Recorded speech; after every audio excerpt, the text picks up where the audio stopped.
Ésaïe 21, 1 à 12. Oracle sur le désert de la mer. Comme s'avance l'ouragan du midi. Il vient du désert, du pays redoutable. Une vision terrible m'a été révélée.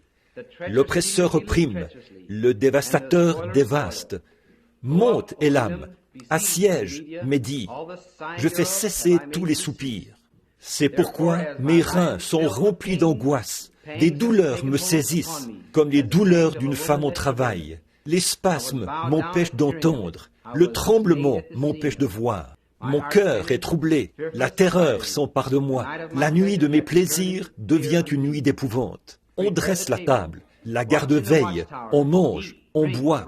Debout, prince. Oignez le bouclier. Car ainsi m'a parlé le Seigneur. Va, place la sentinelle, qu'elle annonce ce qu'elle verra. Elle vit de la cavalerie, des cavaliers 2 à 2, des cavaliers sur des ânes, des cavaliers sur des chameaux. Et elle était attentive, très attentive. Puis elle s'écria comme un lion, « Seigneur, je me tiens sur la tour toute la journée, et je suis à mon poste toutes les nuits. Et voici, il vient de la cavalerie, des cavaliers 2 à 2. Elle prit encore la parole et dit, « Elle est tombée, Babylone, et toutes les images de ses dieux sont brisées par terre. Ô mon peuple, qui a été battu comme du grain dans mon air, ce que j'ai appris de l'Éternel des armées, Dieu d'Israël, je vous l'ai annoncé. Oracle sur Duma, on me crie de Séhir. Sentinelle, que dis-tu de la nuit ? Sentinelle, que dis-tu de la nuit ? La sentinelle répond, le matin vient, et la nuit aussi. Si vous voulez interroger, interrogez. Convertissez-vous et revenez. Merci, Fresneville. C'est bon de te revoir. Bonjour aux participants de notre étude biblique de ce matin, car nous aimons vous saluer au nom du Seigneur Jésus. Il y a quelques instants, alors que je descendais la route en voiture avec ma famille, je pensais à ces gens qui viennent à l'église par des journées comme celle-ci, alors que les routes sont glissantes, qu'il y a de la neige sur toute la région et que la route est dangereuse. Ils ne viennent pas simplement pour être vus, c'est dans un but qu'ils viennent. Et je suis très heureux de voir ce groupe ici ce matin qui montre encore aujourd'hui que la foi de nos pères est toujours vivante, qu'elle brûle dans le cœur d'hommes et de femmes partout. La parole vient d'être lue par notre frère Gene Gould au chapitre 21 du livre d'Ésaïe, d'où nous tirerons notre étude pendant un moment et ensuite nous prierons pour les malades. Alors, ce matin, j'aimerais tirer mon sujet du verset 11 au verset 12. Sentinelle, que dis-tu de la nuit ? Et avant de commencer à parler, courbons la tête un instant pour la prière. Lord God, thou art the God of our fathers. Seigneur Dieu, tu es le Dieu de nos pères. Tu es le Dieu qui a soufflé le premier souffle de vie qu'il y ait eu sur la terre et qui a eu le contrôle de chaque vie jusqu'à aujourd'hui et qui en aura le contrôle pour toujours. Car tu es le créateur de toute la race humaine et de tout ce qui respire. Tu es le créateur. Happy this morning to believe in our hearts that your promises are true. Every one of Et nous sommes heureux ce matin de croire dans notre cœur que tes promesses sont vraies, chacune d'entre elles, et que dans l'une de ces promesses, tu as dit que là où 2 ou 3 étaient assemblés en ton nom, que tu serais au milieu de ton peuple, et que tu répondrais à leur appel. Et il y en a qui ont le cœur lourd aujourd'hui. Depuis que je suis entré dans l'Église, je vois ceux qui sont sur des civières ou des brancards, et certains avec leurs manches retroussées à cause d'infections au bras. Et j'ai entendu dire que d'autres ont perdu des êtres chers. Et, oh, c'est un monde pécheur et méchant. Mais malgré tout, toutes ces choses doivent être maîtrisées par le Seigneur Jésus, qui nous a dit que toutes choses concourent au bien de ceux qui aiment Dieu. Et ce qui nous console ce matin, c'est de croire que beaucoup de ces choses sont là pour nous faire tomber à genoux. Et nous aimons penser au passage de l'Écriture qui dit « Ceux qui s'attendent au Seigneur renouvelleront leur force. Ils prendront leur vol comme les aigles. Ils courront sans se lasser. Ils marcheront sans s'épuiser. » Et comme le poète l'a dit, « Seigneur, enseigne-moi. Seigneur, enseigne-moi la patience. » Puissions-nous aujourd'hui, alors que nous nous attendons à entendre quelque chose provenant de la gloire et de la bouche de notre Sauveur par le Saint-Esprit, puissions-nous attendre patiemment d'entendre sa voix nous dire des choses aimables par sa parole et nous parler du pardon de nos péchés et de la guérison de nos maladies. Et puissions-nous quitter ce tabernacle ce matin tout joyeux et dire comme ceux qui revenaient d'Emmaüs, « Notre cœur ne brûlait-il pas au-dedans de nous alors qu'il nous parlait en chemin ?» Car nous croyons réellement qu'il est le Seigneur ressuscité, comme ils l'ont trouvé ce jour-là. Il est au milieu des gens. Nous ne nous lasserons pas, nos cœurs ne s'épuiseront pas. Puissions-nous renouveler notre foi en toi à chaque heure. Accorde-le, Père. Nous te demandons de bénir la parole écrite et de bénir les oreilles qui l'entendront et les lèvres de celui qui la prononcera, et que tu en reçoives la gloire, car c'est au nom de Jésus que nous prions. Amen. There is none of us that is immune from troubles. God has not promised to excuse us from all. Aucun de nous n'est à l'abri des soucis. Dieu n'a pas promis de nous mettre à l'abri de la maladie. Mais il est écrit que sa force est suffisante et qu'il ne nous éprouvera jamais au-delà de ce qu'il nous donnera la grâce de supporter. Nous avons donc la consolation de savoir ça. Abordons le sujet sans tarder pendant quelques instants. C'est quelque chose qui semble avoir été placé sur mon cœur ces dernières heures. Sentinelle, que dis-tu de la nuit? It was perhaps about between sundown and dark.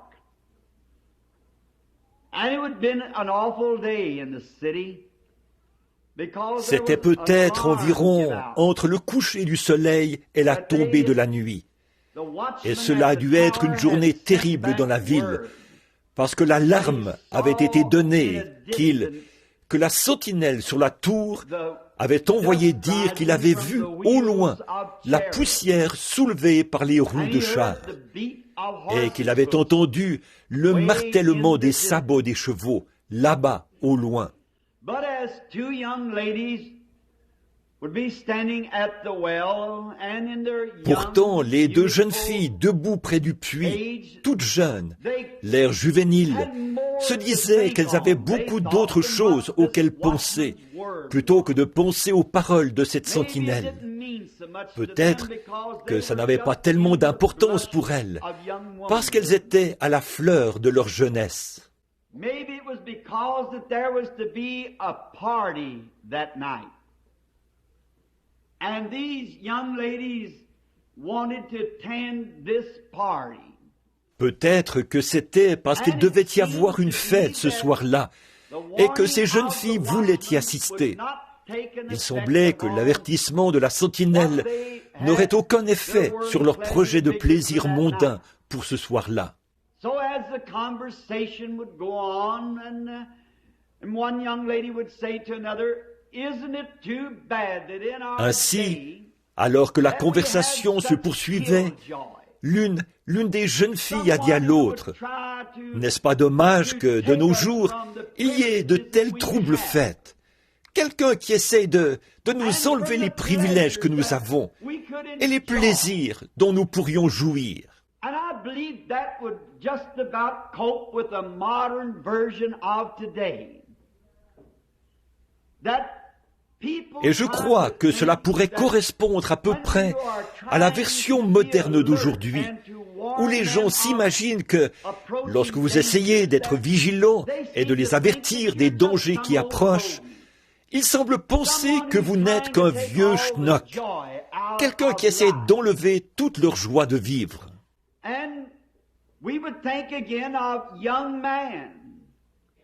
Nous pourrions aussi penser aux jeunes hommes qui revenaient de l'atelier, le visage tout sale à cause du travail qu'ils avaient fait ce jour-là. Et peut-être qu'un des jeunes hommes pourrait dire à l'autre, « Eh bien, dès qu'on se sera lavé et un peu arrangé, on pourra se rencontrer à la taverne, comme d'habitude. »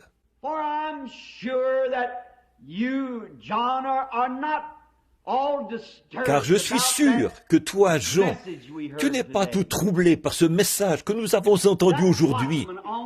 Cette sentinelle sur la tour qui essayait de nous enlever toute notre joie de vivre, qui essayait de nous dire qu'il y avait un danger qui approchait.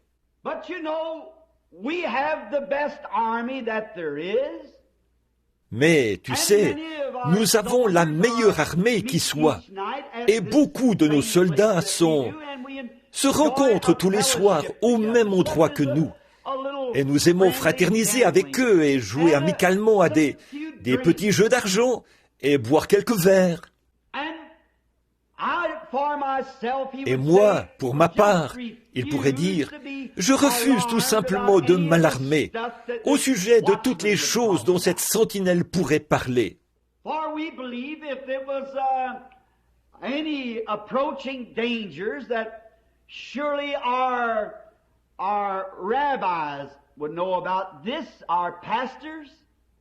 Car nous croyons que s'il y avait des dangers quelconques qui approchaient, c'est sûr que nos rabbins le sauraient, nos pasteurs, et ils nous en parleraient. Et nous n'avons pas envie d'entendre des histoires inquiétantes de ces sentinelles sur la tour.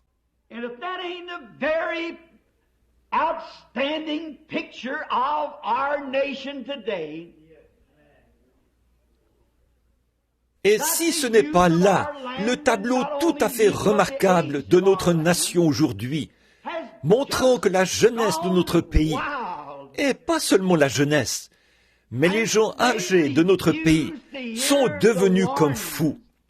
Ils refusent d'écouter les avertissements. Et dès qu'une vraie sentinelle donne un avertissement, elle est considérée comme une hérétique ou une espèce de fanatique.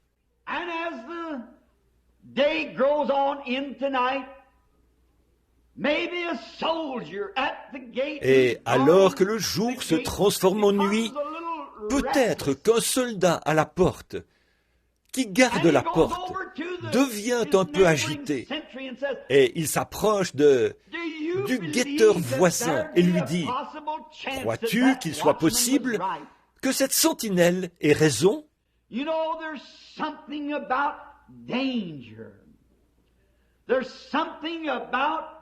Vous savez, il y a quelque chose au sujet du danger. Il y a quelque chose au sujet de la mort qui semble produire un avertissement. Très souvent, des bien-aimés, juste avant de passer de l'autre côté, semblent recevoir un avertissement.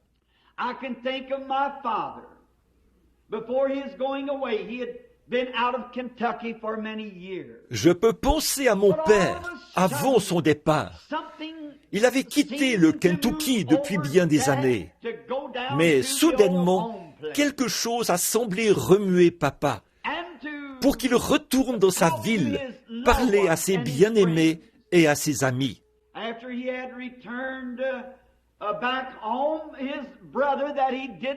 Après son retour à la maison, son frère, qu'il n'avait pas eu l'occasion de voir, avaient été étrangement avertis de venir le voir à Jeffersonville. Et pendant qu'ils étaient assis, en train de parler, papa est parti dans l'autre monde. Je pense à mon beau-père. Quelques jours avant son départ, il m'a dit, « Billy, allons chasser l'écureuil, toi et moi, au nord d'Utica. J'aimerais vraiment retourner à l'endroit où nous allions autrefois. Pour une raison quelconque qui relève de Dieu, je n'ai pas pu aller avec lui ce jour-là. Et il est allé ce jour-là, il a chassé, et lorsqu'il est revenu en autobus, il a dit, j'étais assis tout en haut sur la colline. Maintenant, tout est complètement changé. Mais là, quelque part, dans un certain coin des bois, à Battle Creek, un peu au nord, il a dit, c'était comme si j'entendais ma mère m'appeler. Oh, Frankie! Ce soir-là, il était assis dans la deuxième rangée de cette église, à ma gauche. Il a donné un témoignage et désirait que les gens prient pour lui. Et quelques jours plus tard, nous l'avons enterré.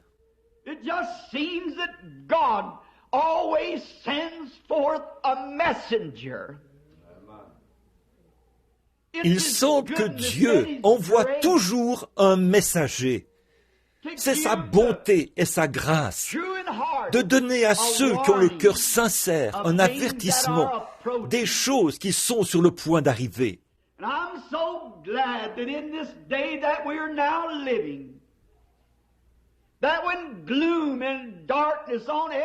Et je suis si heureux qu'au jour où nous vivons maintenant, alors qu'il y a de la tristesse et des ténèbres partout, il semble qu'une espérance bénie s'empare du cœur du peuple de Dieu, qu'à une certaine heure glorieuse, Jésus viendra. Et en ce grand temps de détresse, dans cette ville, les jeunes ne tenaient pas compte de cela. Il y avait aussi de nombreuses personnes qui ne se souciaient pas de ce que la sentinelle disait. Bien sûr, là, à la taverne, ils buvaient. Et la fête continuait. Et tous les soldats buvaient. Et ils s'amusaient bien, en pensant qu'ils étaient tout à fait en sécurité. Que rien n'allait leur faire de mal. Parce qu'ils étaient, comme on pourrait dire, un peu éméchés, sous l'effet des spiritueux comme le whisky et des cocktails.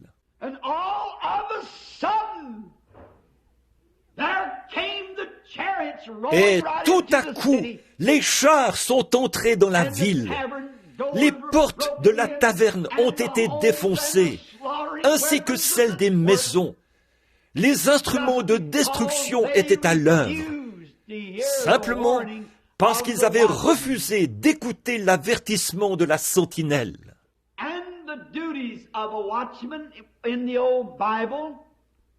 Et les devoirs d'une sentinelle, selon la vieille Bible, c'était un homme qui avait été sélectionné. Il devait surveiller attentivement les corps célestes. Il devait connaître parfaitement la position des étoiles pour pouvoir donner l'heure exacte aux gens. Beaucoup des gens qui étaient agités et n'arrivaient pas à dormir parce qu'ils étaient inquiets sortaient peut-être de chez eux et criaient à la sentinelle sur la tour. Ils criaient ces mots: « Sentinelle, que dis-tu de la nuit ?» Il observait les étoiles et leur disait ensuite: « Il est telle et telle heure. » Puis ils retournaient dans leur lit ou à l'endroit qu'ils avaient choisi pour y demeurer et attendaient que le jour se lève lorsque la nuit accablante, fatigante et épuisante serait terminée.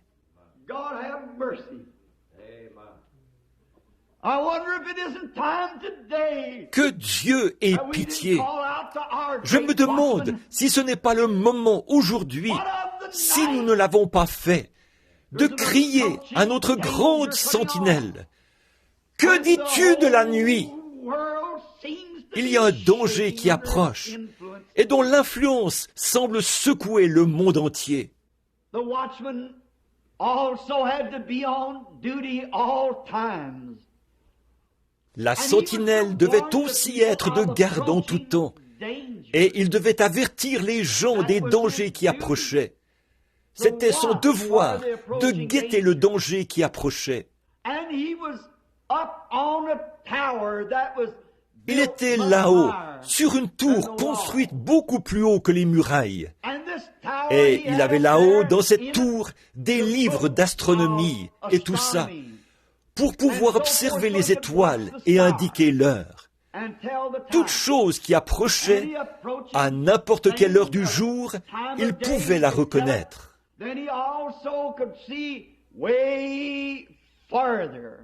Et il pouvait aussi voir beaucoup plus loin que quiconque au niveau du sol. Il pouvait voir plus loin que quiconque sur la muraille, parce qu'il était plus haut.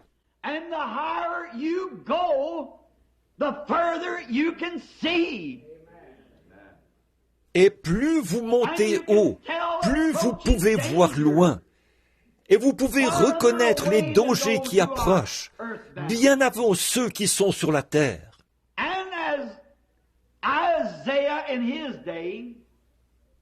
Et comme Ésaïe à son époque, qui disait que Dieu avait fait de lui une sentinelle, Dieu a comparé ses prophètes à des aigles. Et comme je l'ai souvent prêché au sujet des aigles, l'aigle est un oiseau qui peut monter plus haut que tous les autres. Il faut qu'il soit conçu différemment pour atteindre l'altitude à laquelle il monte. Le faucon ne pourrait jamais le suivre. Aucun autre oiseau ne pourrait le suivre. C'est un oiseau conçu par Dieu, qui a été fait ainsi. Si un autre oiseau essayait de monter aussi haut que lui, il périrait. Il faut qu'il ait des plumes solides, des ailes solides. Et à quoi cela lui servirait-il de monter si haut s'il ne pouvait pas voir, s'il n'avait pas de bons yeux pour voir? Le faucon serait aveugle là-haut. Il ne pourrait pas voir. Mais plus l'aigle monte haut, plus il peut voir loin. Et Dieu a comparé ses prophètes aux aigles. Ils sont les sentinelles qui montent plus haut, afin de pouvoir voir plus loin. Et leurs yeux ont été rendus spirituels, pour qu'ils puissent voir les dangers qui approchent. Et Dieu avait établi Ésaïe pour avertir les gens du danger qui approchait. Mais ils ne voulaient pas l'écouter.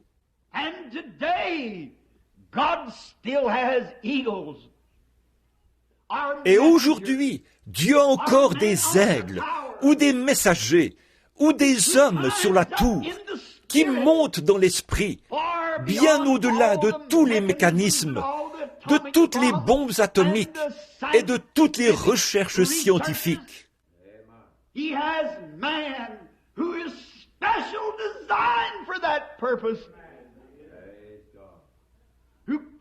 Il a des hommes qui ont été spécialement conçus dans ce but-là, qui montent sur les remparts du calvaire, au nom du Seigneur Jésus, et qui se tiennent au sommet de la croix, et qui peuvent renvoyer le message, ainsi dit le Seigneur.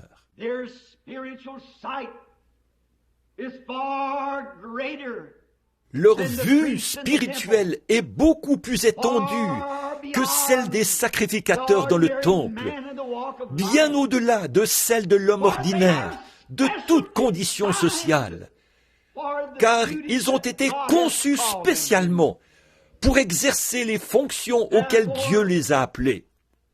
C'est pourquoi il nous est avantageux de prendre garde lorsque nous entendons parler des choses qui approchent.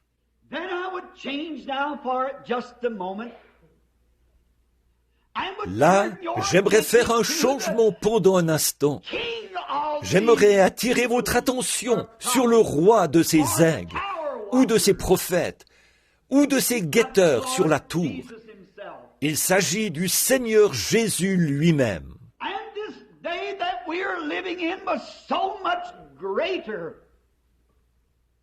Et ce jour dans lequel nous vivons est tellement plus grand que le jour où il était ici, au point que même lorsqu'il était dans l'ombre de la croix, il a parlé plus de sa seconde venue que de son départ.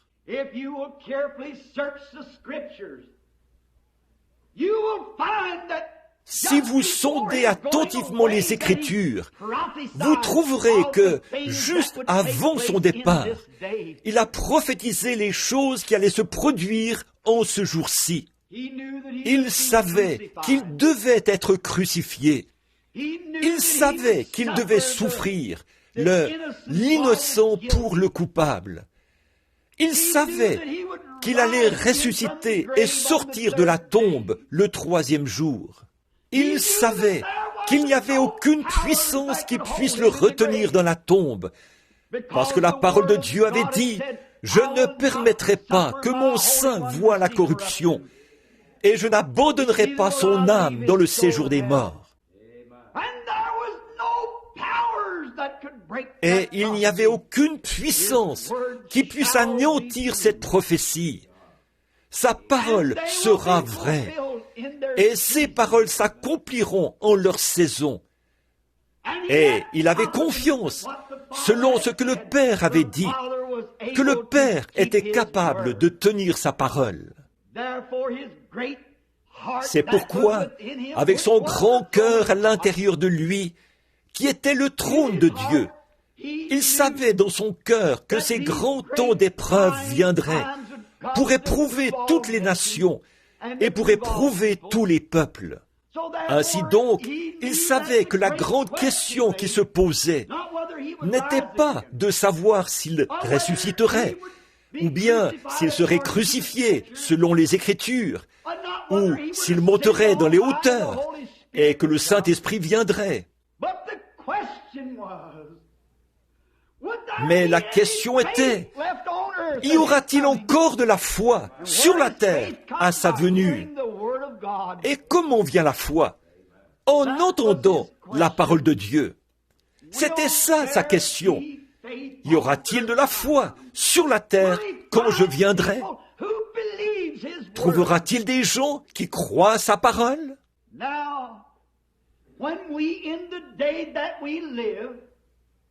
Maintenant, quand nous, au jour où nous vivons, nous pouvons regarder les pages de sa parole bénie et trouver les choses même qu'il a dites devoir se produire, que cela approche de plus en plus aujourd'hui sur la terre, qu'il y a des signes et des prodiges qui se produisent. La peur fait défaillir le cœur des hommes. Il y a une époque où l'on ne sait que faire, et de l'angoisse chez les nations. Des phénomènes terribles dans les cieux, comme des soucoupes volantes et le Pentagone qui est en émoi, et le rugissement de la mer, et les tremblements de terre en divers lieux. La peur qui fait défaillir le cœur des hommes. De grandes armes atomiques sont prêtes, elles attendent. Une obscurité que le monde n'avait jamais connue auparavant plane sur la terre. La semaine dernière, j'ai eu le privilège de m'entretenir avec un de mes chers amis et frères, le capitaine Julius Statcliffe, qui a écrit le livre « Un prophète visite l'Afrique ».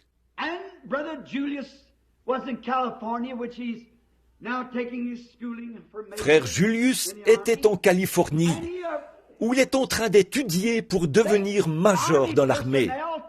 Et les militaires l'ont emmené pour un long interrogatoire.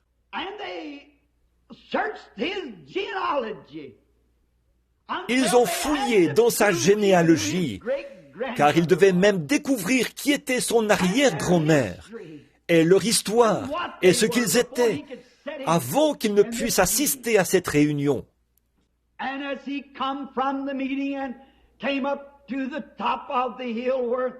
Et alors qu'il revenait de cette réunion, Il était monté au sommet de la colline où nous logions avec des amis.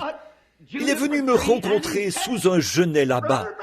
Et il a dit, « Frère Branham, c'est la chose la plus inquiétante que vous ayez jamais entendue. » Il a dit, « Je suis sous serment, si bien que je ne peux absolument rien dire, ni divulguer une quelconque information. » Il a dit, « Parce que ils nous ont fait prêter serment solennellement. » Mais il a dit, « Je peux dire ceci. L'armée va cesser d'exister. Ils n'auront plus d'armée, plus que quelques gardes ici ou là. Ils n'auront plus d'aviation.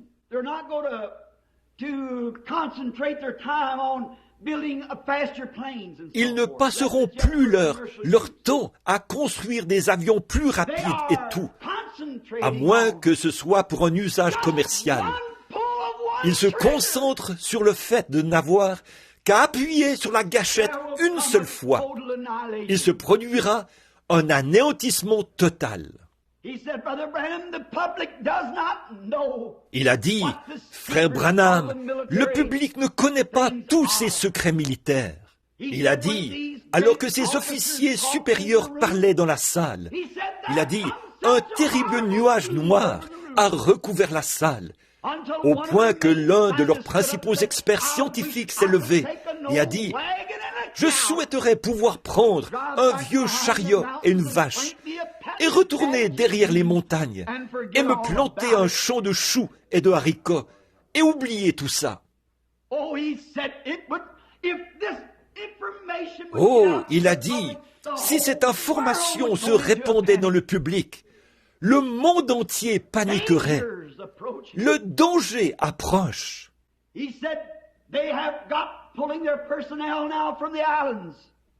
Il a dit, ils retirent maintenant leurs troupes des îles. Ils retirent leurs unités de l'Angleterre. Et ils ont d'énormes péniches installées là-bas, équipées de certaines armes. Et ils ne font qu'attendre la première vrille de missiles.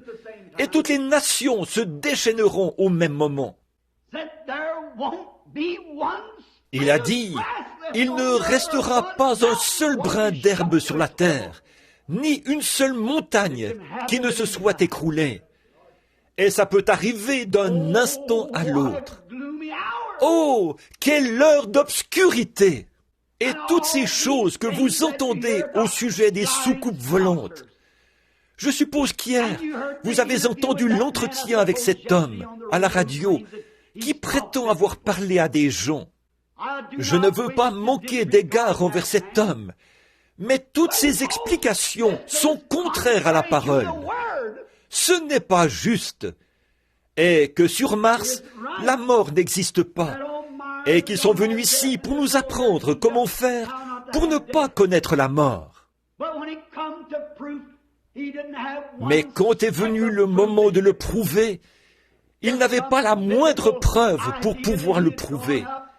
C'était juste une idée mythique qu'il avait élaborée. Et à mon avis, c'est faux, parce que ce que la Bible dit est différent de ce qu'il a dit. Je pourrais peut-être exprimer ce que je pense au sujet des soucoupes volantes. Je ne crois pas qu'elles soient des ombres. Je ne crois pas qu'elles soient mythiques. Je crois, et ça ne veut pas dire que ce soit juste. Ça, c'est seulement mon opinion. Le Seigneur ne m'a pas dit que c'est ce qu'elles sont, mais en regardant dans les Écritures, car c'est là que nous trouvons ce qu'il en est de toutes choses.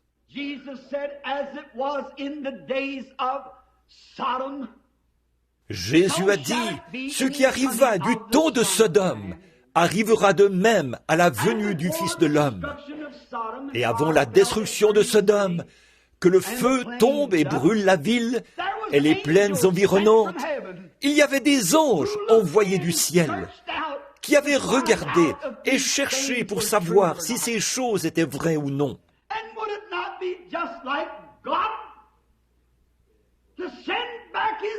Et ne serait-ce pas simplement comme Dieu de renvoyer ses anges pour investiguer et se renseigner juste avant que la grande destruction n'arrive.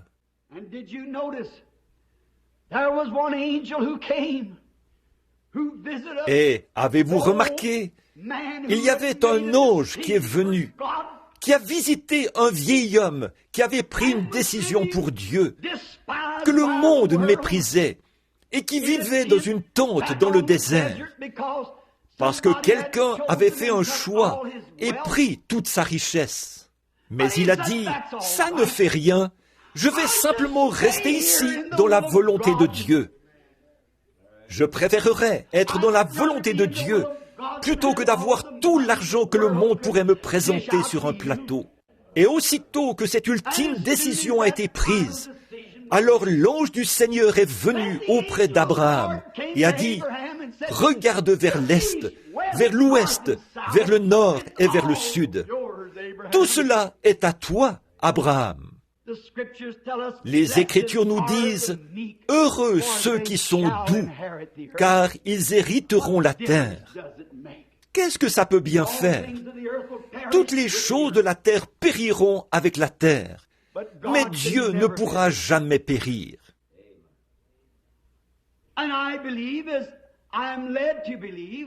Et je crois alors, je suis conduit à croire, c'est que si la photo de l'ange du Seigneur qui vient et fait le discernement, avez-vous remarqué l'ange qui est venu vers Abraham? Il avait le dos tourné à la tente lorsqu'il parlait à Abraham. Et il a dit, « Je vais tenir ma promesse envers toi. » Oh, quel message de l'ange de Dieu en ce jour, qui tiendra sa promesse. Toute l'incrédulité du monde, les sceptiques, les agnostiques, les infidèles et les incrédules ne rendront jamais la puissance de Dieu sans effet. Cela arrivera quand même. Je me souviendrai de ma promesse et je vais tenir ma promesse. Et Sarah a ri dans la tente derrière lui. Et avec le dos tourné à la tente, il a dit, « Pourquoi Sarah a-t-elle ri ?» Et Sarah est sortie en courant et a dit, « Je n'ai pas ri » parce qu'elle avait peur. Quel genre d'homme était-ce? Je me demande quel genre de sentinelle était alors sur la tour. Quel genre de personnage est avec nous, me tournant le dos, et qui pourtant a su que j'ai ri dans la tente. Souvenez-vous, il était la sentinelle. Alors il s'est retourné et il a dit, « Oui, tu as ri. » Et elle a eu peur. Donc nous voyons de nouveau qu'en ce jour, juste avant la venue du Seigneur, ces mêmes êtres doivent revenir. Et je me demande, alors que nous regardons autour de nous et que nous voyons leur nature, que nous observons ce qu'ils font, je me demande si beaucoup de ces apparitions mystérieuses ne sont pas exactement celles que Jésus avait annoncées. Il y aura des signes haut dans les cieux et sur la terre. Il y aura de l'angoisse chez les nations, un temps où l'on ne sait que faire, des tremblements de terre en divers lieux et des hommes qui meurent de défaillance cardiaque. Pas des femmes, des hommes. Les femmes ne meurent pas très souvent de problèmes cardiaques. Ce sont les hommes. C'est l'accomplissement de ce que Jésus avait dit qui arriverait. C'est exactement ce qu'il avait dit qui arriverait. Et puis, nous pourrions continuer à parler pendant des heures de tous les prophètes et de ce qu'ils ont prophétisé pour aujourd'hui. Cela ne pousserait-il pas quelqu'un à crier « Sentinelle, que dis-tu de la nuit ?»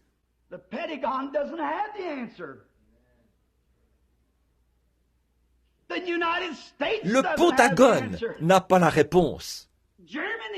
Les États-Unis n'ont pas la réponse. L'Allemagne, la Russie, aucun d'eux n'a la réponse. La science n'a pas la réponse. Qui a la réponse? La sentinelle qui est sur la muraille a la réponse. Sentinelle, que dis-tu de la nuit? Et le Saint-Esprit est cette sentinelle qui prépare les gens en leur donnant des avertissements de la part de Dieu. Il a été établi comme sentinelle. Nous voyons les malades être guéris, les yeux des aveugles s'ouvrir, les oreilles des sourds s'ouvrir, les infirmes marcher, le boiteux couler, sauter comme une biche. Accomplissons là. Qu'est-ce que c'est? C'est la venue du Seigneur qui exerce une pression. Toutes ces choses et ces avertissements, et les gens persistent à participer à leur beuverie de bière, qui les conduisent à des périodes de folie.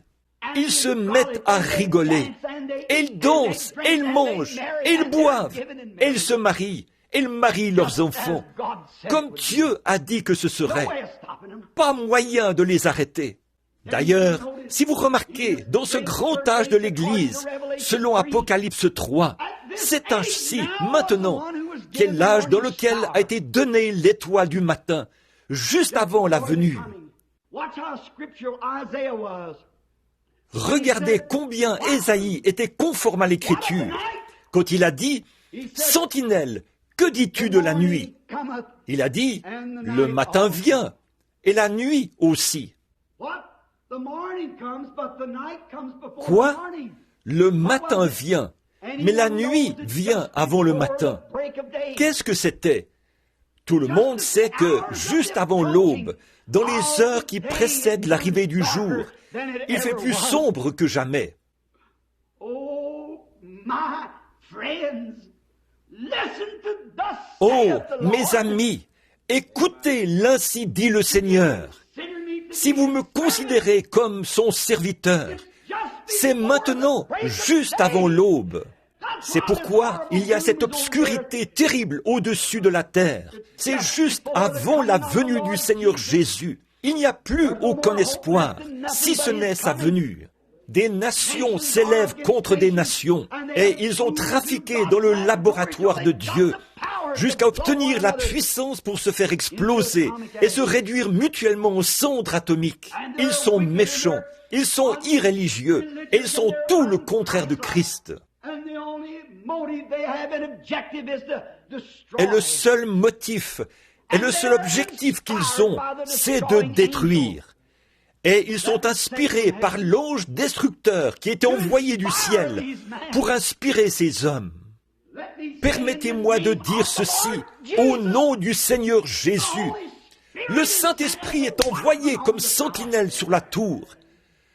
Et alors que les gens crient, « Que dis-tu de la nuit ?»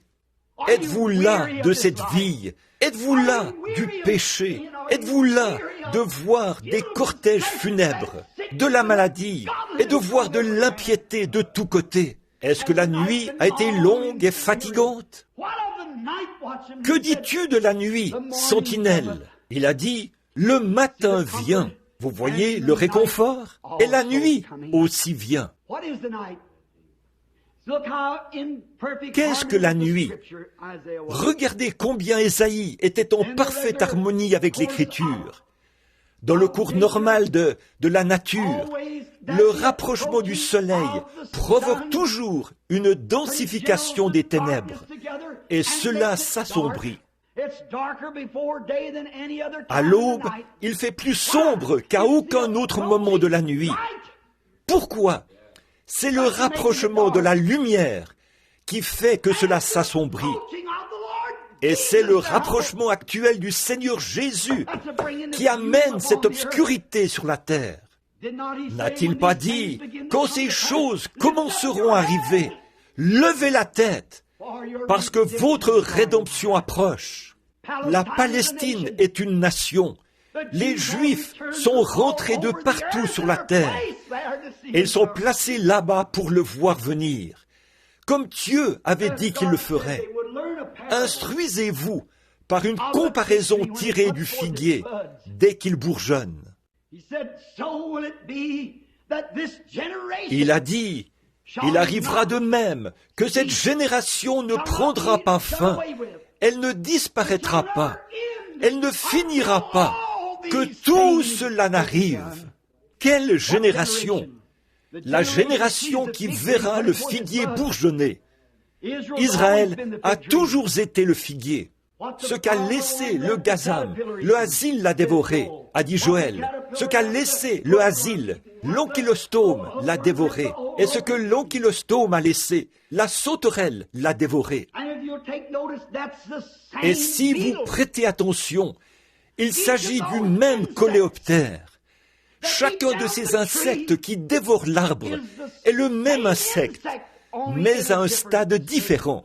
Le même péché et la même incrédulité qui avait commencé à dévorer les Juifs, disant que Jésus n'était pas le Christ, sont ceux qui dévorent cet arbre jusqu'à ce qu'il n'en reste plus qu'une souche stérile. Et le prophète l'a vu et il a pleuré. Mais le Seigneur a dit, « Je vous remplacerai, dit l'Éternel, toutes les années que les asiles, les sauterelles et les gazams ont dévoré. » Et pour la première fois depuis 2500 ans, les Juifs retournent dans leur patrie.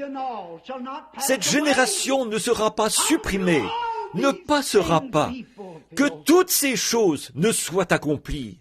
Alors, dans les derniers jours, dit Dieu, je répandrai de mon esprit sur mes fils et mes filles, et ils prophétiseront, et je ferai paraître des prodiges.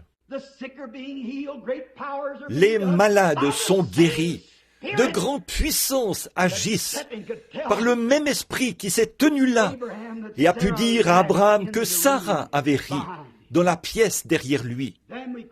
Alors nous crions, « Sentinelle, que dis-tu de la nuit ?» Et il a dit, « La nuit vient. » Regardez, la nuit, d'abord, le matin vient, d'abord, puis la nuit aussi.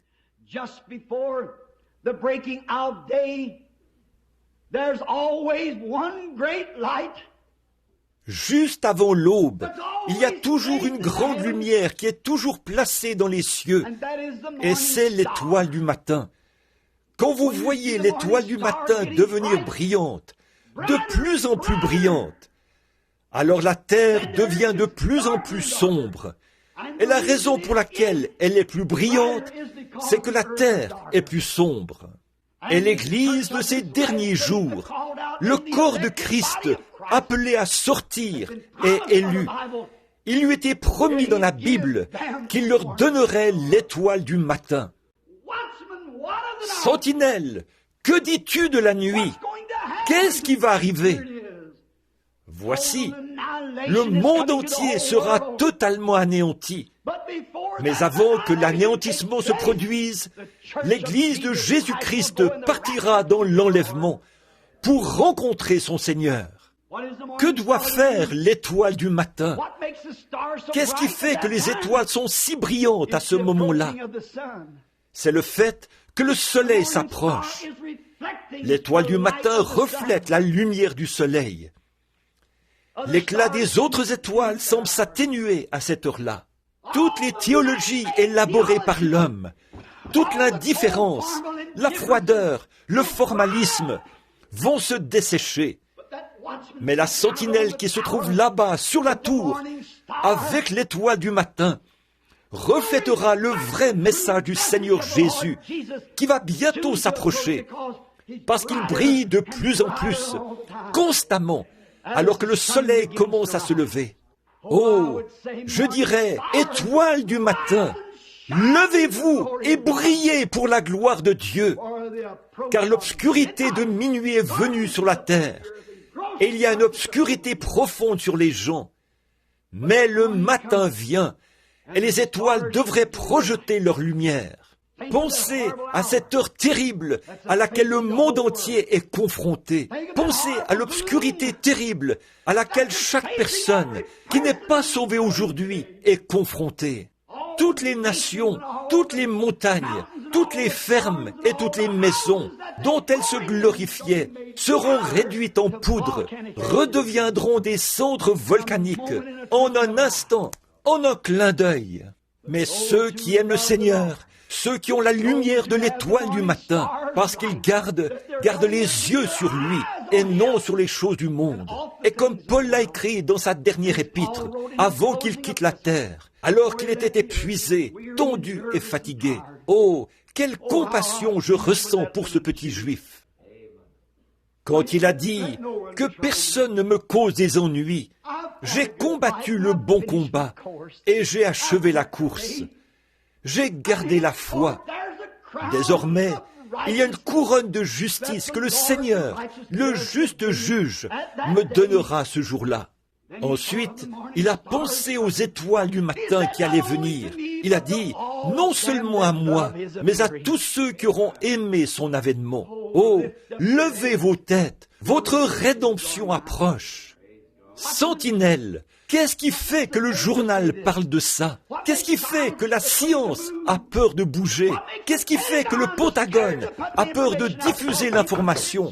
Parce que les gens se suicideraient et jetteraient leur argent dans les rues et tout. Qu'est-ce qu'il y a? Qu'est-ce que c'est? Que dis-tu de la nuit? Le matin vient, c'est exact. De quoi s'agit-il? C'est l'aube, le matin qui vient, et cela fait jaillir la lumière. Cela fait qu'une obscurité profonde vient juste avant que la lumière commence à briller. Je suis si heureux d'être un chrétien. Je suis si heureux d'être sa sentinelle, l'une d'entre elles, qui se tient debout sur la muraille et qui crie « Préparez-vous à rencontrer Dieu !» car l'heure de sa venue approche. Et vous, qui êtes ici dans cette église ce matin, s'il y a quelqu'un qui n'est pas sûr que l'étoile du matin reflète sa lumière dans son cœur, le grand Saint-Esprit, puissiez-vous vous préparer pour cela, car l'un des plus grands événements qui se soit jamais produit est sur le point d'arriver. Nous sommes au bord de la chose, en train d'observer une mise en scène. J'ai souvent regardé des films qui montrent comment, à Hollywood et ailleurs, ils font la mise en scène, et comment ils prennent leurs vedettes et autres et les placent, et comment ils les font répéter et tout avant la grande représentation. J'ai toujours été impressionné en observant cela, en sachant que c'était forcément une imitation. Toutes les choses contrefaites sont fabriquées par imitation de choses véritables. Il ne peut y avoir de faux dollars sans qu'il y en ait un véritable. Il ne peut y avoir d'hypocrite à moins qu'il y ait un vrai chrétien. Il ne peut y avoir de faux messages à moins qu'il y en ait un vrai. Il ne peut y avoir de nuit à moins qu'il y ait un jour. Certainement. Et alors que je les observais faire leur mise en scène, j'ai pensé, oh, nous nous tenons tout là-haut, sur la tour, bien au-dessus de tout ce qui existe dans ce monde. Et nous observons deux des plus grandes choses. Le temps qui tire à sa fin et la venue du Seigneur. Bientôt, plus de temps. Il n'y aura plus de temps. Et il y aura la venue du Seigneur. Et l'Antichrist, il a ses sujets en place. Il a le communisme, il a les différents ismes, il a le formalisme dans les églises, il a le catholicisme, il a le protestantisme, il a tout en place pour faire un grand spectacle. Mais je suis si heureux qu'il y a un Père dans le ciel qui a lui aussi mis ses personnages en place pour cette grande scène. Alors que l'Antichrist entraîne les siens dans la mort de tout, même du temps, Dieu dans sa scène est prêt à faire monter son Église dans l'éternité, dans les sphères bénies de l'Éternel, avec Dieu lui-même. Lorsque ces vieux corps de notre humiliation seront changés et rendus semblables à son corps glorieux, et que cette corruption revêtira l'immortalité, alors nous serons pour toujours à sa ressemblance. Regardez, vous qui regardez la télévision, vous qui écoutez la radio, vous qui lisez vos journaux, vous qui aimez entendre les nouvelles, et vous vous demandez ce que c'est. Écoutez ma voix, le matin vient, et la nuit vient aussi. Le matin vient pour ceux qui sont prêts pour le matin. Et la nuit vient pour ceux qui ne sont pas préparés pour le matin. Puisse Dieu préparer nos cœurs aujourd'hui. shall break eternal bright and fair. Car le matin éternel poindra, resplendissant de beauté. Et comme le poète l'a dit, ces élus se rassembleront dans leur maison au-delà du ciel. Quand l'appel retentira là-haut, j'y serai. Prions. En cette heure d'obscurité au-dessus de la terre et de destruction de tous les côtés, Seigneur Dieu, nous ne savons vraiment pas comment exprimer ce que nous ressentons, la reconnaissance et la gratitude qu'il y a dans notre cœur de ce que Jésus-Christ est descendu de la gloire et a été fait homme comme nous et a demeuré parmi nous. Et puis, lorsqu'il est mort pour nos péchés, il est passé au paradis et a emporté les âmes qui attendaient. Il s'est frayé un passage à travers toutes les puissances spirituelles avec lesquelles le diable avait lié la terre. Et il a ouvert une brèche pour permettre au soleil de la grâce éternelle de Dieu de briller sur ceux qui sont disposés à la recevoir. Oh Dieu, fais qu'aujourd'hui les hommes partout se dépêchent, entrent dans le royaume, car le message a toujours été urgent. Dépêchez-vous, sortez, a dit l'ange à Sodome. Je ne puis rien faire jusqu'à ce que tu sois parti. Seigneur, accorde-le, car bien que le message soit plein de grâce, de puissance et d'amour, il y a urgence. Accorde, Seigneur, que les hommes viennent rapidement recevoir Christ et soient remplis du Saint-Esprit. Car Jésus a dit, ceux qui sont de Dieu écoutent les paroles de Dieu.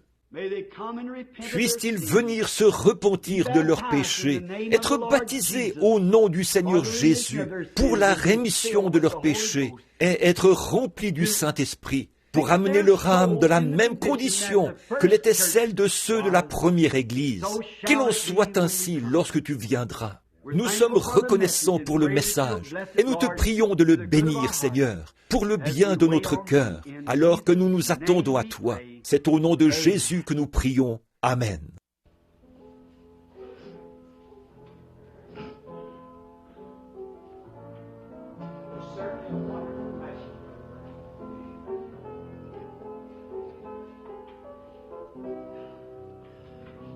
One by one we'll gain the portal, there to dwell with the immortal. When they ring those golden bells,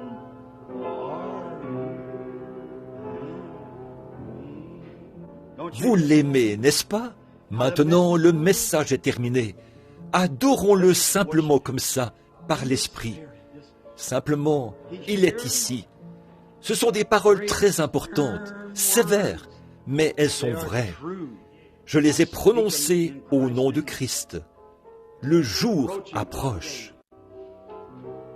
Si vous me considérez, je voudrais, toi, pour moi, levons simplement la main.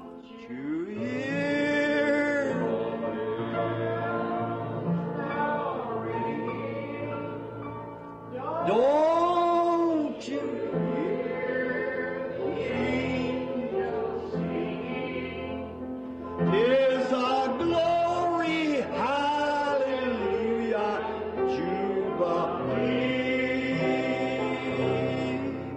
jubilee. In that far off sweet forever, just beyond the shining river, when they ring those golden bells, are you and Pendant qu'elle rejoue cela, serrons la main à quelqu'un à côté de nous. of sweet forever, just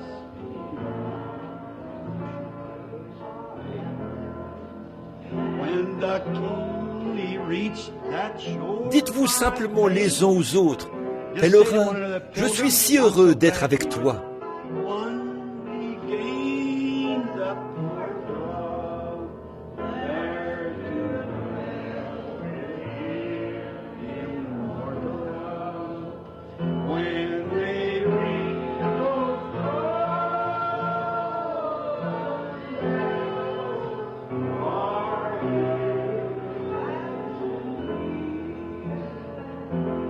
Don't you hear?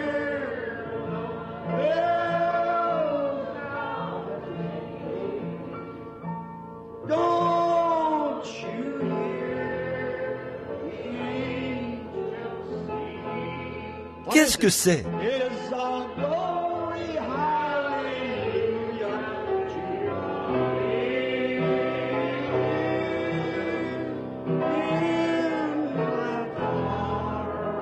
sweet forever, just beyond the shining river. When they bring those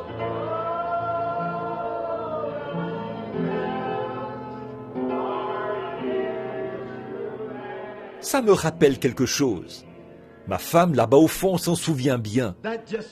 J'ai eu le privilège de visiter la vieille église Pisgah, un institut biblique en Californie. J'ai eu une réunion du soir avec eux. C'est la vieille, l'originale maison de puissance.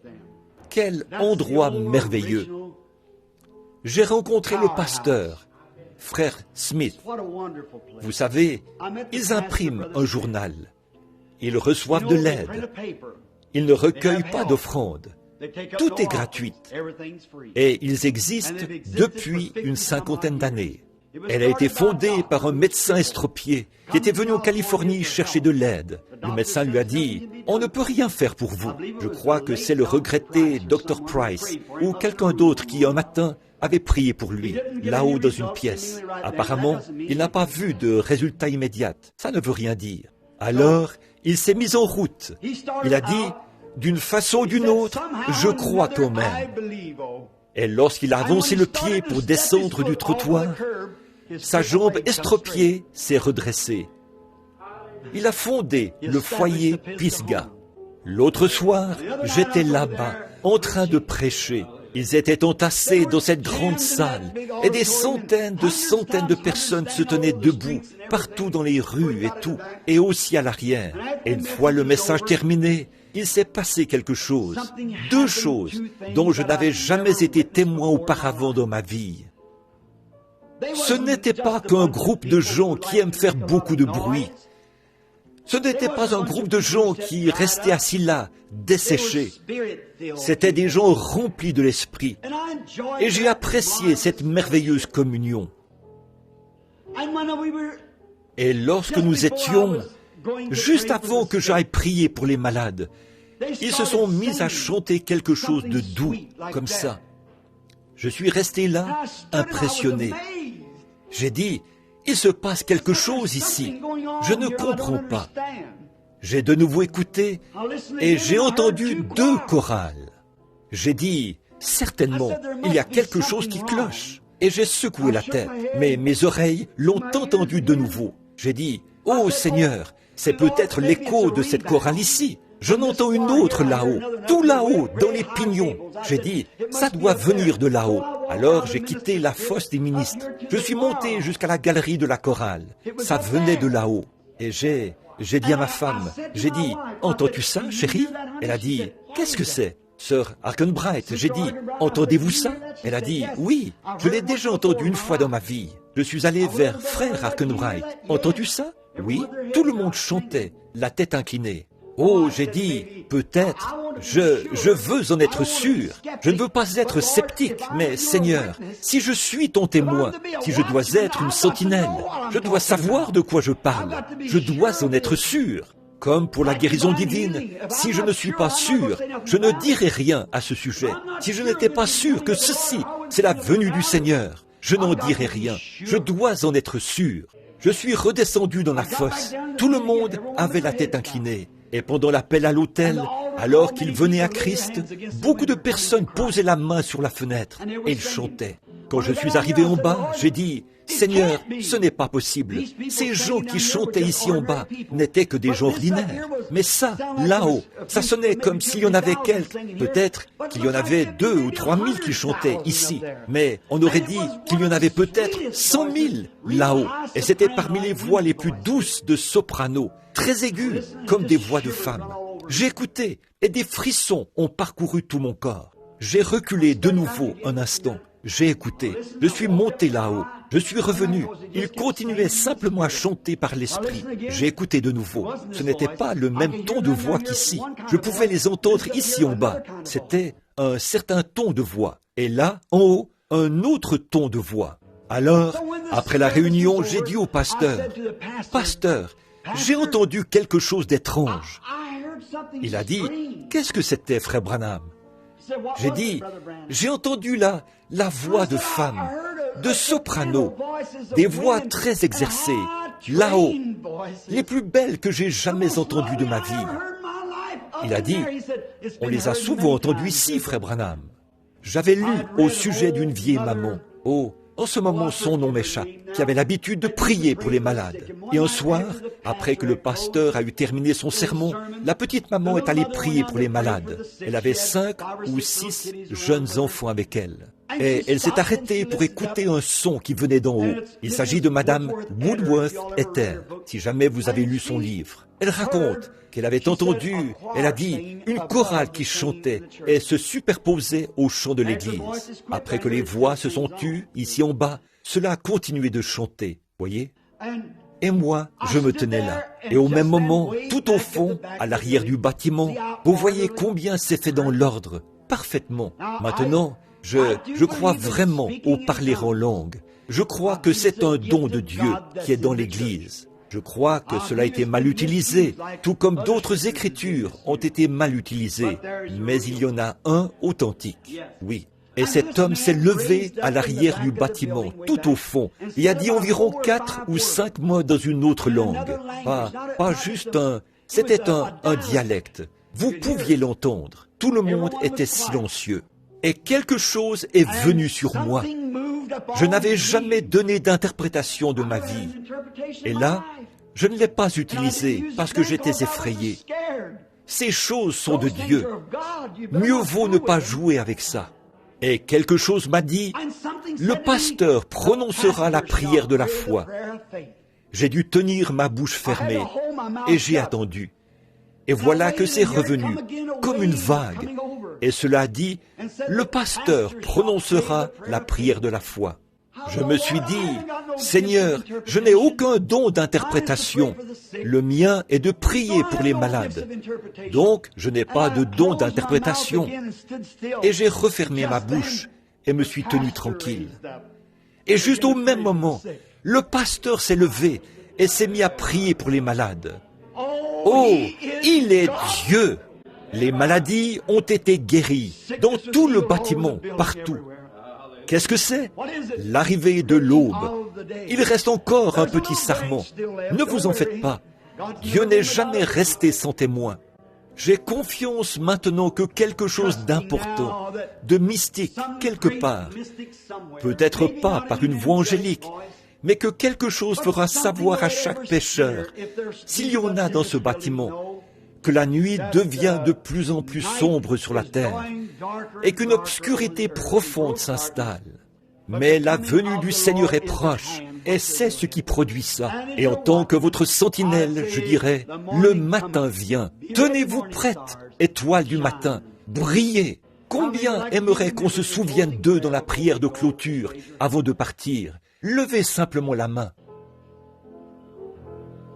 Dieu bien-aimé, tu vois les gens lever la main. Ils le font avec sincérité. Bon nombre d'entre eux ont cherché dans les journaux. Ils ont cherché chez les philosophes, dans des livres et des articles sur différents sujets. Mais ils ne trouvent pas de réponse. Mais la voici ce matin, dans la Bible. Le matin vient et la nuit vient aussi. Et nous te prions, ô Dieu, de bénir chaque personne ici qui a levé la main. Tu sais ce qu'il y a derrière cette main levée.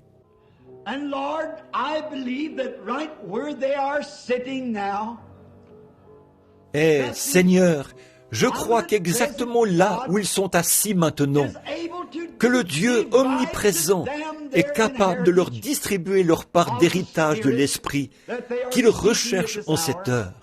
Donne à chacun, Seigneur, à cause de ta parole et de leur désir et de ta promesse divine qui ne peut pas faillir. Puissent-ils recevoir ce pourquoi ils ont levé la main, alors que j'offre cette prière en leur faveur. Au nom du Seigneur Jésus, puissent-ils le recevoir. Amen.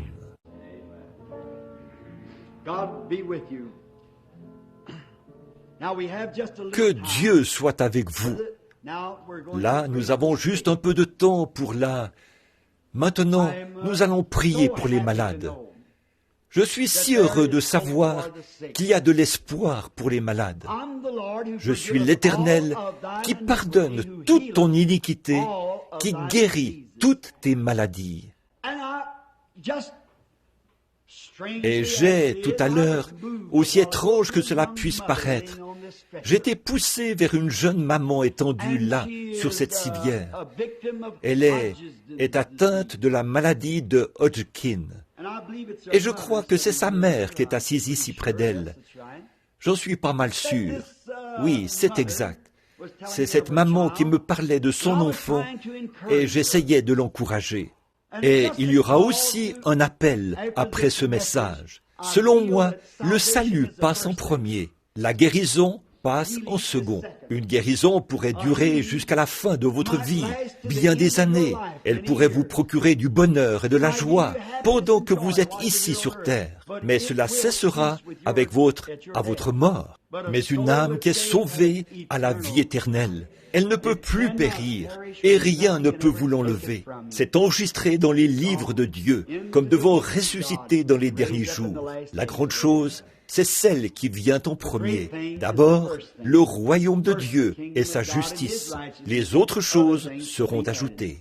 J'aimerais simplement vous donner le témoignage d'une guérison de cette horrible maladie dont souffre cette jeune femme.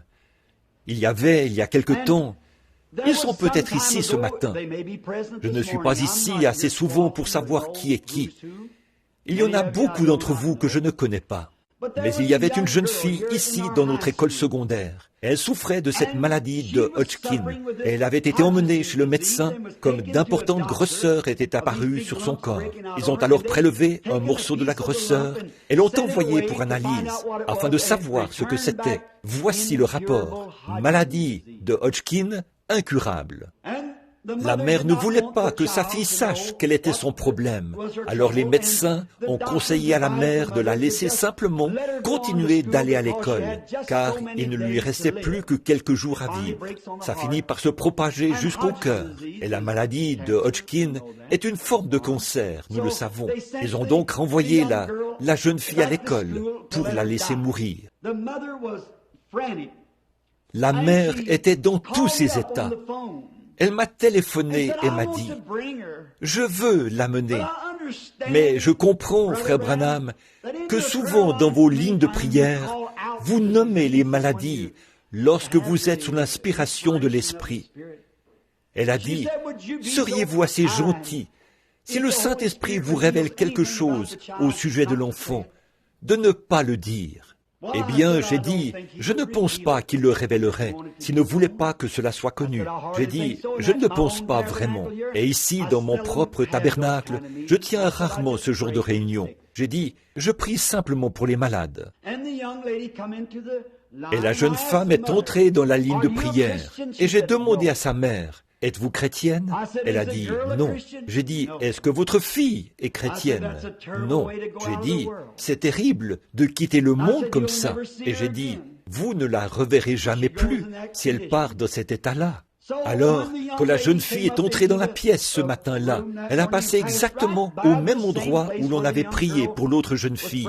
On va aussi prier pour cette jeune fille-ci dans quelques minutes. Je lui ai demandé, je la connaissais, j'ai dit, êtes-vous la jeune fille de l'école secondaire ici? Elle a dit, oui. J'ai dit, êtes-vous au courant de votre maladie? Elle a dit, les médecins me disent qu'ils pensent que tout ira bien. Eh bien, j'ai dit, qu'arriverait-il si c'est le contraire qui se produisait? Êtes-vous chrétienne? Elle a dit, non monsieur, je ne le suis pas. J'ai dit, aimeriez-vous être une chrétienne? Elle a dit, oui. Alors j'ai dit, voudriez-vous donner votre cœur à Christ? Elle a dit qu'elle le ferait. Sa mère est arrivée en courant. Elle a dit qu'elle le ferait aussi. Et je les ai baptisées toutes les deux, ici même, dans le baptistère. J'ai prié pour la jeune fille. Et le temps a passé. Finalement, après quelques jours, la fille a commencé à aller mieux, bien qu'elle ne sache pas ce qui n'allait pas chez elle. Après un certain temps, ils l'ont fait revenir pour un examen, et ils n'en ont pas trouvé la moindre trace. Il y a un... Je n'aime pas gonfler les choses en parlant des gens, mais j'aime être honnête à leur propos. Il y a un homme bien connu dans cette ville. C'est un frère chrétien très bien. Sinon, il ne serait pas un diacre de cette église. Je veux plutôt dire un administrateur de l'église. Et il est présent en ce moment. Il avait pris sur lui de garder un œil sur cette fille. Des années plus tard, 2 ou 3 ans plus tard, la jeune fille, qui avait terminé ses études, fréquentait un garçon. Et un jour, je l'ai rencontrée dans la rue. Elle était si heureuse. Elle témoignait de la gloire et de la puissance de Jésus-Christ, après qu'ils lui ont dit ce que c'était. La fille est mariée, elle a des enfants et elle vit heureuse. Et son père vient là où travaille cet homme pour se faire couper les cheveux. Et M. Egan, qui est ici, a suivi son cas tout du long. La fille est en forme et en parfaite santé. Ça fait combien de temps, frère Egan? Plusieurs années, n'est-ce pas?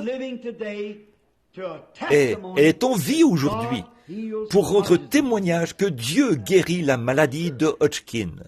Oh, c'est si bon de savoir que, durant les heures de détresse, nous avons un refuge. Ce refuge, c'est Christ.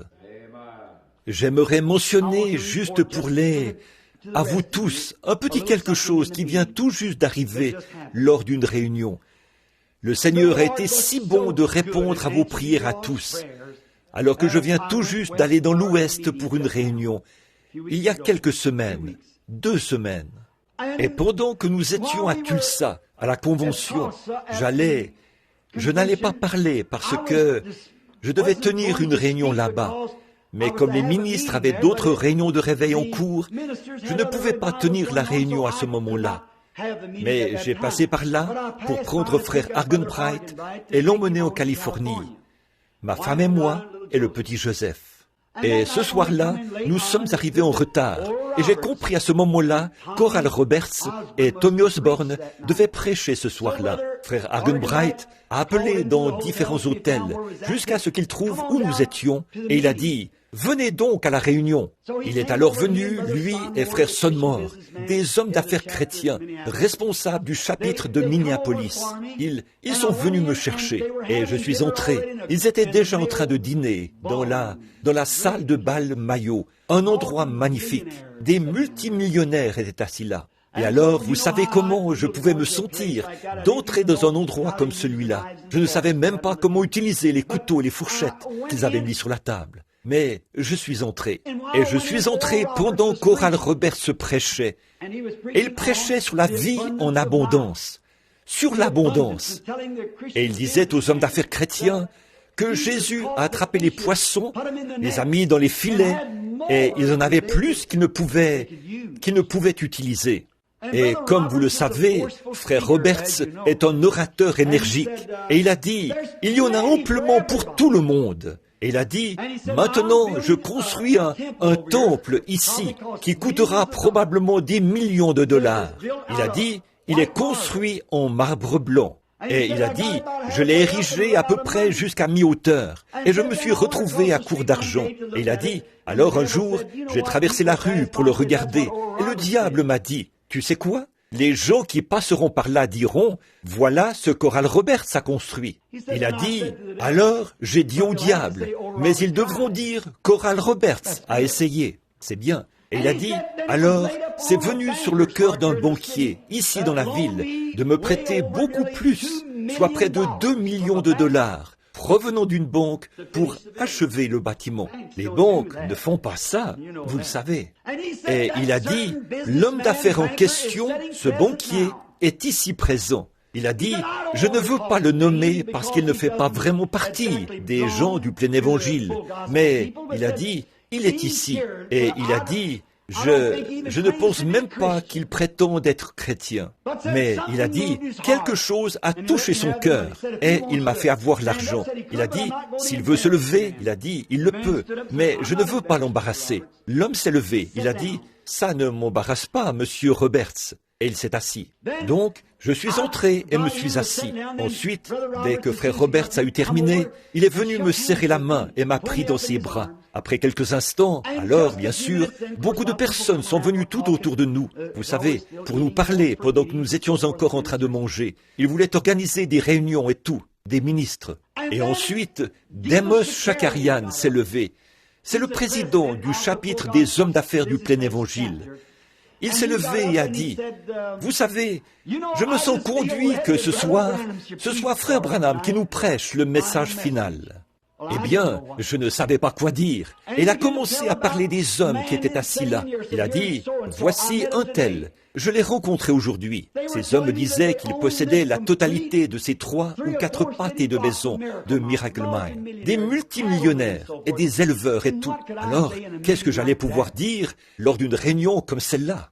Mais vous savez, c'est toujours mieux d'obéir.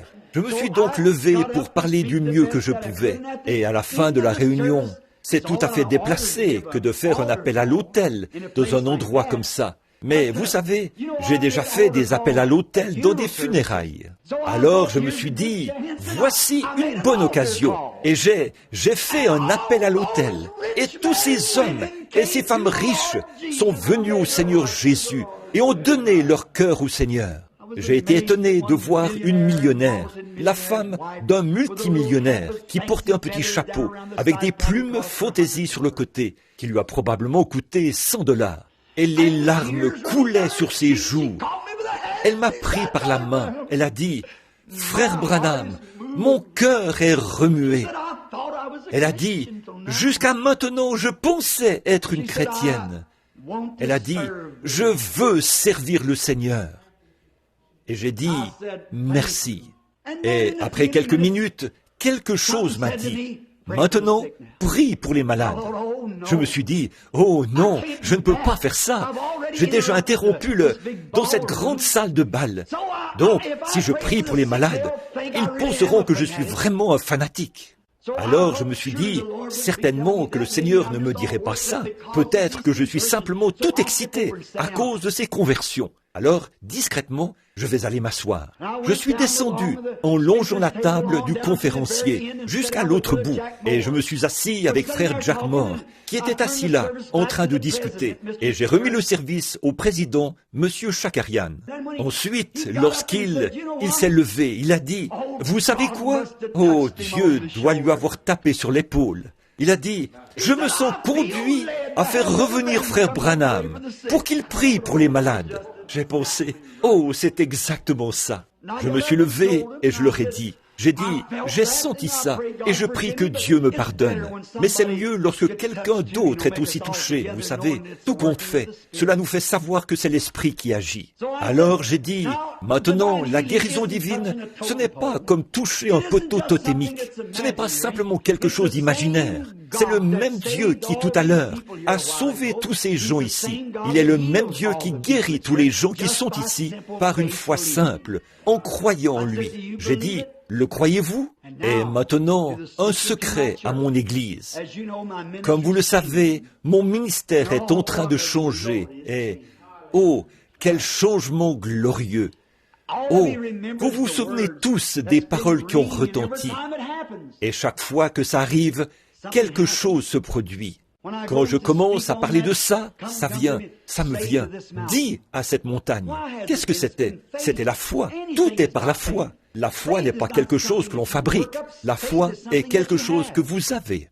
Et je me suis dit, si j'ai toujours eu honte de ma foi devant les gens, bien que le Seigneur ait été bon, il a montré des choses, décrit des visions, tout a été parfait. Vous, ici, vous le savez, ce n'est pas un individu, ce n'est pas un homme, c'est Dieu qui fait ça. Et cette photo, ici, elle est allée partout dans le monde. Celle prise en Allemagne. Et tenez, il y a quelques semaines, peut-être que les nouveaux venus ici ne l'ont jamais vue. Ils en ont pris une autre. Je l'ai à la maison. On voit le profil du Seigneur Jésus qui se tient juste derrière l'endroit où j'étais. Ses mains sont tendues et des langues de feu sortent de ses mains. Pendant que je parlais sur le sujet, si vous dites à cette montagne, ôte-toi de là et ne doutez pas dans votre cœur, mais croyez. On a pu l'obtenir. Elle est en couleur, de technique, de Kodachrome. Et là, ils l'ont à la maison. Et ils sont en train de faire. Elle a maintenant été examinée par la science et tout, et par des laboratoires. Elle sera bientôt disponible. Une autre, ceux qui ont fait maintenant environ 6, qui ont été prises à des endroits différents. C'est la plus remarquable de toutes, du jamais vu. On y voit sa barbe, son visage, son profil, ses bras étendus. Et je me tenais là comme ceci, et là où il a ses bras, on ne peut même pas y voir une partie de moi, comme ça. Ma tête, puis mes pieds sur le sol, seulement la tête et les pieds. C'est tout ce qu'on peut encore voir. Voyez? Et il se tient debout là, avec ses bras tendus comme ça. Et moi, j'ai les mains tendues comme ceci, alors que je prêche, en disant, si vous dites à cette montagne, et à peu près au même moment, quelque chose s'est passé. Et ils en ont pris la photo, comme ça. Et voilà, c'était là, derrière, tout en couleur. Et il y avait là un gros, comme Dieu arrange bien les choses, il y avait là tout près un gros panier de lys Kala. Il est le lys de la vallée. Et d'où vient l'opium? Il provient du lys. C'est exact. Quel est l'opium de Dieu? La paix. L'opium vous fait simplement oublier tous vos problèmes. Les fumeurs d'opium, c'est comme ça qu'ils se tuent avec cet opium. Dieu a un opium. Amen. Il soulage chaque douleur, guérit toute maladie, enlève tout souci. Tant que nous respirons de son opium, nous sommes en paix. Et le gros panier de lys se trouvait juste devant, là où je parlais sur l'estrade. Et j'ai prié pour les malades là-bas à Tulsa. Et je suis simplement descendu et je suis sorti. Et environ 10 minutes plus tard, je ne voudrais pas dire le nom de l'évangéliste, mais une femme qui souffrait d'arthrite de la colonne vertébrale, qui travaillait pour cet évangéliste.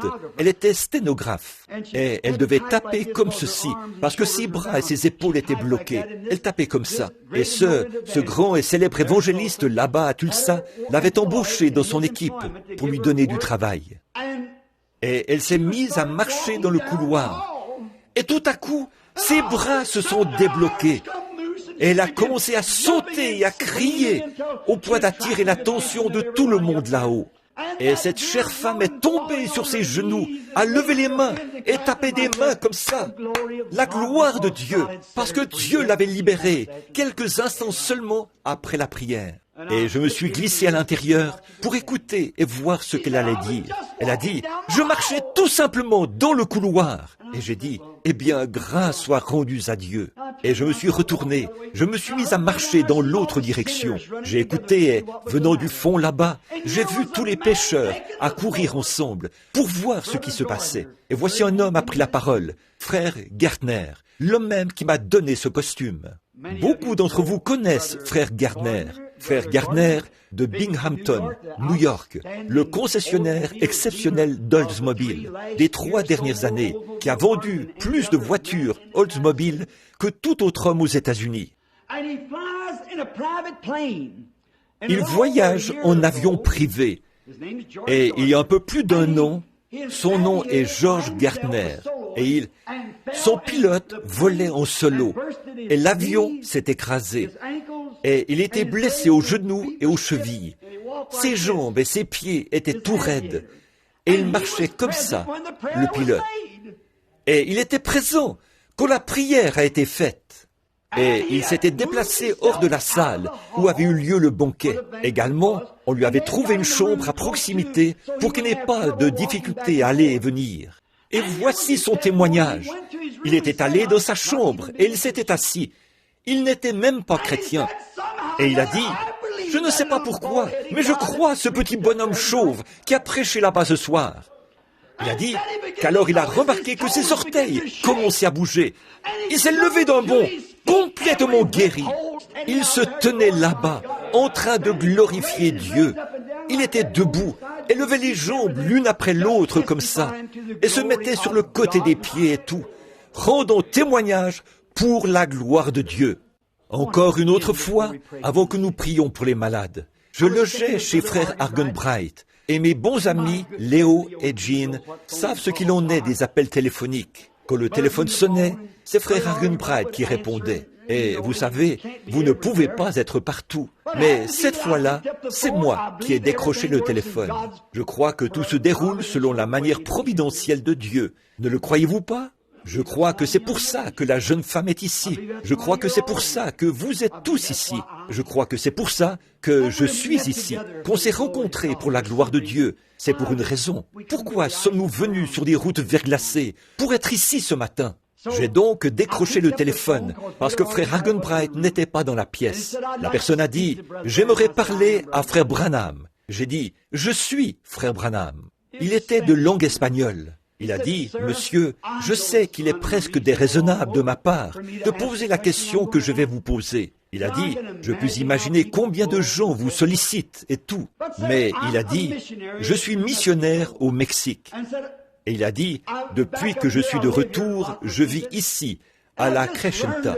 Et je viens d'apprendre, il y a quelques heures, que vous étiez en ville. » Il a dit, « J'ai pris mon bébé pour essayer de l'amener vers vous, ou frère Roberts, ou vers certains des frères qui prient pour les malades. » Et il a dit, « Vu que c'est mon bébé, je suppose que ma foi est un peu faible. » Il a dit, « Mon bébé n'a pas encore 4 mois, et il se meurt du cancer. » Alors quelque chose m'a dit, « Va vers ce bébé. » Eh bien, j'ai dit, « Monsieur, je vais chercher frère Argenbright, et dites-lui où se trouve le bébé. Je vous rejoindrai. » Alors il va. Je suis allé chercher frère Argenbright, et il lui a dit. Donc, nous sommes montés dans la voiture, et nous y sommes allés. Et j'ai rencontré sa petite épouse. Lui était mexicain, même s'il n'en avait pas l'air. Il était blond de peau, le teint clair. Pourtant, il était mexicain. En effet, les Mexicains sont souvent blonds, car ils se situent entre les Espagnols et les Indiens. Et certains de ces Indiens sont totalement blonds, blonds comme neige. Et sa femme était finlandaise, parfaitement blonde, une petite femme très gentille. Et je suis allé à l'hôpital avec lui pour voir son bébé. Quand je suis entré dans la chambre, il l'avait placé juste à côté du bureau principal des infirmières. En effet, le petit bébé, âgé d'à peine 4 mois, était né avec des tumeurs malignes dans les mâchoires, qui, en enflant, dépassaient à peu près comme ça de son visage, comme ça, qui dépassaient comme ça.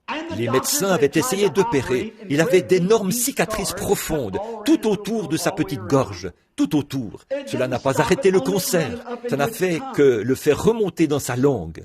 Et ses petites mâchoires pendaient comme ça, et de grandes cicatrices profondes. Et sa petite langue, sa petite bouche n'était pas plus grosse que ça. Et sa langue, tout enflée, probablement grosse comme ça, sortait à peu près de ça et était devenue noire. Et lorsque l'enflure atteint son palais, cela a bloqué la respiration en provenance de ses narines. Évidemment, la respiration qui passait par ici a aussi été bloquée. Ils ont dû lui faire un trou dans la gorge. Il avait comme un petit sifflet, comme un petit tube métallique dans la gorge. Ses petits bras étaient maintenus dans des attelles comme ceci, pour l'empêcher d'arracher ce sifflet avec la main, sinon il s'étoufferait.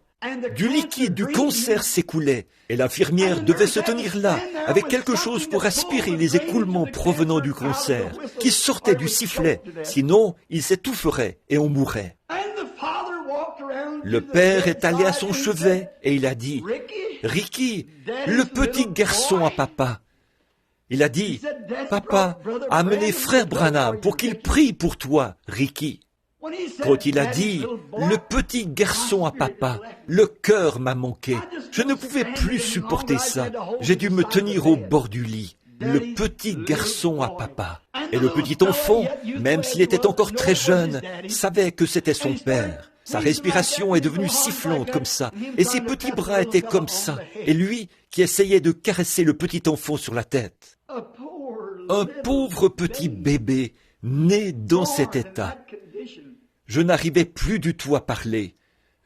Vous savez, vous devenez tellement ému que vous ne pouvez rien dire.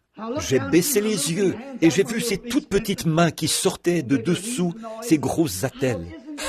Ça faisait comme le bruit d'un sifflement. J'ai pensé, comme ça fait pitié. Et quand j'ai pu finalement reprendre mes sens, en quelque sorte, suffisamment pour pouvoir réfléchir, j'ai pensé, Jésus, veux-tu dire que tu prends plaisir à voir cela? Je ne peux pas le croire. Je ne peux tout simplement pas croire que tu puisses recevoir de la gloire du fait que ce petit bébé souffre comme ça. Ça ne se peut pas. Si cela fait que moi, un pécheur, je me sente comme ça envers ce bébé, qu'est-ce que cela te fera, à toi, la source de toute miséricorde? Qu'est-ce que cela doit te faire? Je n'avais encore rien dit. Il essayait de jouer avec lui pour le calmer. Une petite couche recouvrait son petit corps. À peu près, le petit corps et tout n'était pas plus gros que ça. Sa tête était la partie la plus grosse. Sa mâchoire était tellement enflée. Ils avaient mis quelque chose autour de la tête pour empêcher sa petite tête d'éclater. Vous savez, un chiffon pour l'empêcher d'éclater. Ses mâchoires étaient tellement enflées. Elles ressortaient comme ça. Et l'infirmière se tenait là. Et j'ai baissé les yeux vers le petit enfant. Et je me suis dit, Seigneur, que ferais-tu si tu te tenais ici? Maintenant, je suis conscient que je suis à la chair, et je suis conscient que Dieu est présent. Mais il m'a semblé que quelque chose a parlé au fond de mon âme et a dit, j'attends de voir ce que toi, tu vas faire à ce sujet. J'ai donné mon autorité à l'Église. Là, vous revenez encore à « dites à cette montagne ». J'ai donné mon autorité à l'Église et j'attends de voir ce que toi, tu vas faire. Je me demande si ça, ce n'est pas son attitude envers nous tout le temps, qu'il attend de voir ce que nous allons faire. Qu'en est-il des signes du temps au sujet desquels nous venons de prêcher? Qu'est-ce qu'il ferait? Il attend de voir ce que nous allons faire. Eh bien, j'ai pris sa petite main de bébé dans la mienne, juste avec le bout des doigts, comme ça. Elle était si petite. Et j'ai dit, Seigneur, écoute la prière de ton serviteur. Par la foi, alors que je crois que tu existes, je place entre ce démon du cancer et la vie du bébé, le sang de Jésus-Christ. Entre le tueur et le bébé, le sang, je le place par la foi.